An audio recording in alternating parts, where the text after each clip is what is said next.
Muy buenas a todos. Veréis, tengo encima de la mesa el bloque de electrónica de potencia, el PEP, de un Renault Zoe, cuya función pues, es convertir la corriente continua procedente de batería de alta tensión, lógicamente, en corriente trifásica, alterna trifásica, para alimentar al motor eléctrico trifásico, que ya lo hemos estudiado, lo hemos visto. Dejo el enlace en la descripción del vídeo, motor eléctrico de un Zoe. Y también tiene la función de alimentar, a ver si os lo puedo enseñar por este borne, a batería de servicios, batería de 12 voltios para el resto de la instalación eléctrica del vehículo, es decir, baja tensión. Alimenta por un lado las corrientes trifásicas, el motor del Zoe, que es un motor síncrono, os recuerdo, y también por aquí va a alimentar a las escobillas, a las 4 escobillas del motor para controlar la velocidad y el sentido de giro de dicho motor. Voy a desmontar en este vídeo, voy a desmontarlo, vamos a ver qué hay, vamos a estudiar un poquito de la electrónica de potencia y bueno, vamos a estudiar también un poquito la transición de energía eléctrica en el Zoe. Ya hemos estudiado esto en un vehículo híbrido de Bosch, o sistema de Bosch, de Citroën y Peugeot, que el calculador era más complejo aún, más grande, y es que aquel también controlaba un alternador reversible que hacía la función de motor de arranque y de cargador de batería de alta tensión. Comenzamos. Venga, llegado a este punto vamos a estudiar un poquito por encima el flujo, el camino de las corrientes en nuestro Renault Zoe. Tenemos los elementos, son la batería de tracción, tenemos también la batería de servicios de 12 voltios, la batería de tracción, alta tensión, 400 voltios. Tenemos el compresor de aire acondicionado, que es un motor accionado también por alta tensión. Tenemos el punto de carga y tenemos por otro lado nuestro motor eléctrico con su reductora y el PEP, la unidad conversora. Y tenemos también el cargador y distribuidor. Bueno, lo que está pintado con naranja es alto voltaje y lo que está pintado con rojo son 12 voltios. Si ponemos a cargar el coche con nuestro cable, pues bueno, tenemos que vamos a alimentar al cargador distribuidor con 220 voltios en alterna, 380 en trifásica o si fuese un coche japonés, pues con corriente continua. El caso es que el cargador y distribuidor va a convertir estas 220 voltios en 400 corriente continua para alimentar o cargar batería de tracción. Ahora, flujo de corriente en esta dirección, hacia la batería de tracción. ¿Qué más? También puede haber flujo de corriente en sentido contrario de la batería de tracción al cargador distribuidor y este puede alimentar por un lado al compresor del aire acondicionado. Al ser un motor eléctrico no hace falta que el motor de combustión esté en funcionamiento, o motor eléctrico de tracción. También puede alimentar al PEP o alimentar al PEP con corriente continua, dos cables, 400 voltios, y este convierte esa corriente continua en corriente alterna trifásica para alimentar al motor de tracción. Como hemos dicho, bueno, alimenta al stator con 300 o 400 voltios, pero es que también el PEP, como hemos dicho, alimenta a las escobillas del rotor con alta tensión también. ¿Qué más tenemos? Bueno, como sabemos, este motor con reductora puede funcionar o funciona en modo regenerativo y camino de corriente desde el motor hacia el PEP, esa corriente trifásica va a ser convertida en corriente continua y bueno, a través del cargador distribuidor va a cargar baterías de tracción. ¿Vale? Siempre el PEP va a controlar o va a distribuir también energía eléctrica de 14 voltios para cargar batería de servicios, o bien a través de la propia regeneración o bien a través de los 400 voltios de batería de tracción.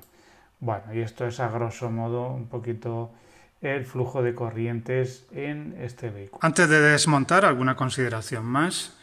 Es un calculador, pues bueno, fabricado por Continental, igual que el motor del Zoe para Renault. Es un calculador refrigerado por agua, ¿vale? Puede llegar hasta 50 grados, tiene orificio de entrada y salida de agua, tiene también ventilación con su filtro deshidratador. Y vamos a ver alguna cosita más que quería mostraros. Bueno, lleva un condensador bastante grande, condensador electrolítico con polaridad, puesto que va a tener la función también de regenerativo. Cuando el motor cuando se levante el pedal de acelerador, se va a poner en modo regenerativo y va a introducir corriente trifásica en el calculador y la va a convertir en corriente continua para cargar baterías de tracción. Y no sé, bueno, lleva aquí otro conector que es para las control señal eléctrica. Tendrá conexión CAN bus con otras unidades de control. Y por este otro lado, ningún chisme más. Venga, vamos a empezar a desmontar poco a poco y le echamos un vistazo. Como hemos visto en otras ocasiones, los conectores de alta tensión llevan su línea L, estos dos terminales, ¿vale?, que van a proteger toda la instalación de alta tensión. Es una línea en anillo y cuando se abre, pues se detecta apertura de alta tensión y se corta la unidad de control, corta la alta tensión, no entra ni sale nada. Aquí en estos pues lo llevan los laterales, ¿vale? Y este de aquí de escobillas pues también de lo mismo, ¿vale? Lleva los dos de alta tensión y en los laterales lleva su conector. Si alguno de ellos se abre, pues como es tensiones de hasta 400 voltios, si cae sobre encima del chasis puede saltar arco eléctrico y eso provocaría la destrucción de los componentes, aparte del riesgo eléctrico. Otra cuestión son las medidas de seguridad, ¿vale? Hay que llevar cuidado, hay que utilizar guantes de aislantes eléctricos de la clase 00. Bueno, este calculador ya está desmontado hace ya tiempo, nos ha llegado incluso desmontado. Imagino que los condensadores estarán descargados, ¿vale? Peligro de alta tensión e informarse.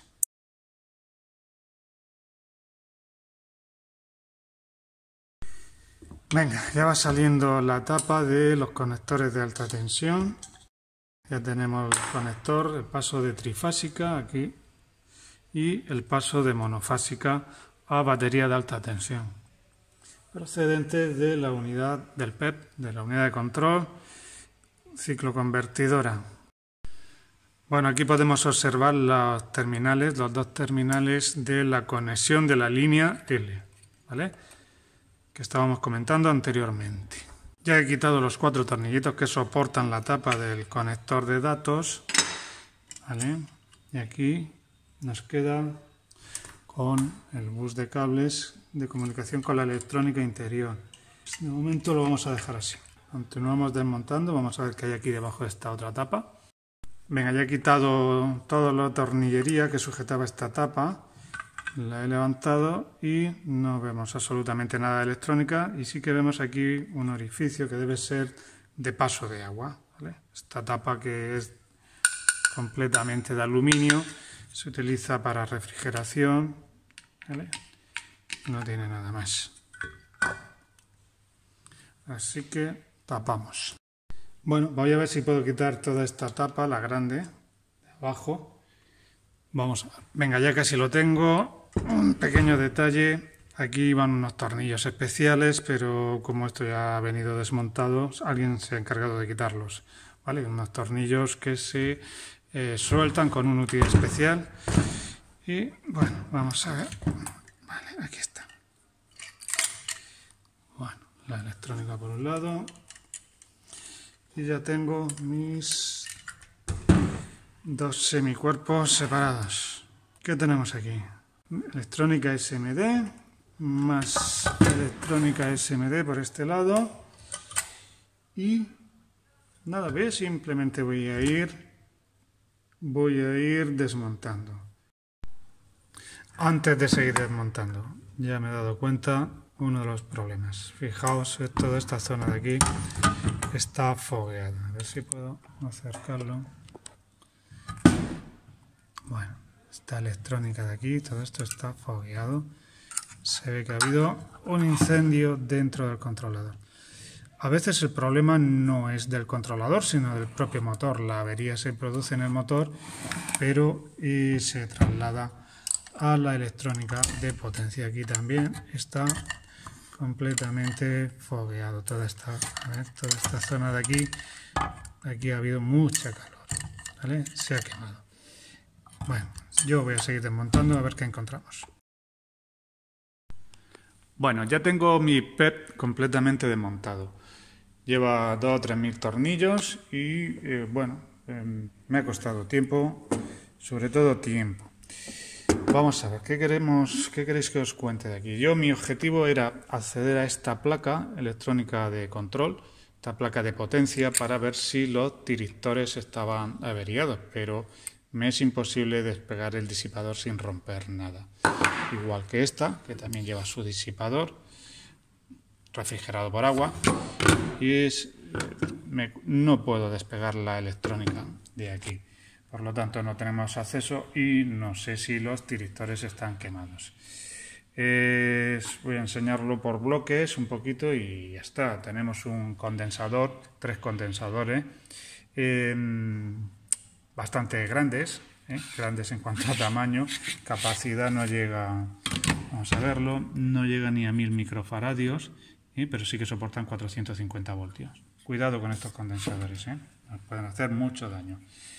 Vale, las tomas que hemos visto ya anteriormente, tomas de trifásica, salida hacia motor, de eléctrico y entrada de corriente. En modo regenerativo tenemos entrada y salida de corriente de batería de alta tensión y la salida de corriente hacia el rotor del motor eléctrico. En esta placa de aquí podemos ver el control de esa corriente, esta plaquita de control de la corriente esta. Los transformadores de los cicloconvertidores, no está diseñado para ser desmontado y reparado. Este de aquí lo he intentado sacar, pero lleva una pasta, una silicona que no puedo, lo he intentado calentar y tal, no puedo despegarlo. Bueno, no tiene mayor importancia. La placa de control con su microprocesador, la memoria de EEPROM y otra placa de potencia que no he podido despegar el disipador sin romper, donde estarán los tiristores de control de la corriente trifásica. ¿Vale? Las pistas para alimentar a batería, alta tensión de batería de corriente continua. ¿Vale? ¿Y qué más? Nada más, simplemente deciros que no está diseñado para ser reparado y por tanto pues cuesta mucho trabajo desmontarlo. Llevaba una serie de tapones aquí que he tenido que sacar, estos tapones los tengo que romper para poder acceder y nada más. Voy a conectar el condensador, uno de los condensadores a 9 voltios y para que veáis la carga que adquiere esto. Voy a comprobar, me hubiese gustado tener un capacímetro que llegue a esta capacidad, pero es un poquito grande, casi 1000 microfaradios, no lo tengo. Voy a cargar los 3 condensadores con 9 voltios, ¿vale? Con una pila de 9 voltios, los cargo, hago contacto entre sus placas y voy a cortocircuitarlos. Pensamos que 9 voltios puede ser poca cosa, pues imaginaos 450 voltios, a ver si se ve la chispa. Estos son solamente 9 voltios, cuidado. Si llega a ser 450, pues hubiese pasado lo que ha pasado aquí. Seguramente algún trias se ha cortocircuitado y ha saltado, se ha quemado estos terminales. ¿Vale? Se ve perfectamente que con 9 voltios ya se produce un salto de chispa bastante importante. Venga, cuidado con los condensadores al manejarlos. Tienen que estar descargados, o los descargamos con una resistencia o los descargamos cortocircuitándolos. Preferentemente, lógicamente, con una resistencia. Pues nada más. Espero os sirva para estudiar el tema de la tracción eléctrica. Voy a empezar a montar esto. Tengo que ponerle 2 o 3 mil tornillos. Nos vemos en el siguiente vídeo. Un saludo.